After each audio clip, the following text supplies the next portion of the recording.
fled their homeland at the threat of the communist Chinese in 1959, their leader, the Dalai Lama, has been traveling the globe with a trite greeting card philosophy and a warm smile, desperately trying to enlist help in his quest to free Tibet and return to power. I believe, you see, every human being have the potential to develop compassion.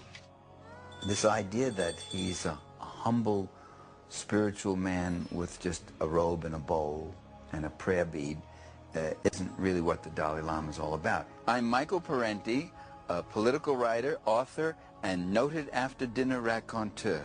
He headed a social system that was exploitative, terribly unequal, and terribly brutal. Tibet was Shangri-La. That is, if you were the Dalai Lama. No wonder he wants it back. He had a palace and a pile of servants. The rest of the Tibetans lived in huts and ate roast barley meal and yak butter tea. You had a privileged priest class living in utter luxury and opulence, and you had a mass of serfs living in utter misery. And if you broke the law, then torture and mutilation, including eye gouging, the pulling out of tongues, and even disemboweling were reportedly common punishments. The Dalai Lama sounds more like Mo Howard than a saint. Woo! Wise guy. Yeah, those are eyeballs. Since Mr. Lama has been run out of Tibet, the Chinese have introduced secular education, running water, and electricity. So maybe life is a bit better on the ground there. Of course, the Chinese have also thrown thousands into labor camps and prisons, stopped as much free speech as possible. Then there's that whole fucked up communism thing.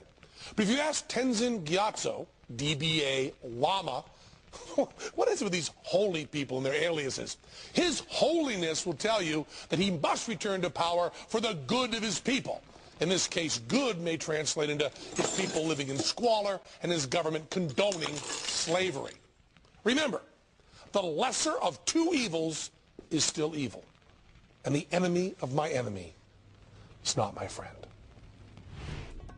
As this State Department internal memo reveals, the Dalai Lama at one time took $180,000 a year from the CIA for his living expenses, and $1.5 million a year from the spy agency to finance Tibetan guerrilla operations against the Chinese, which included running a covert guerrilla training center in Colorado.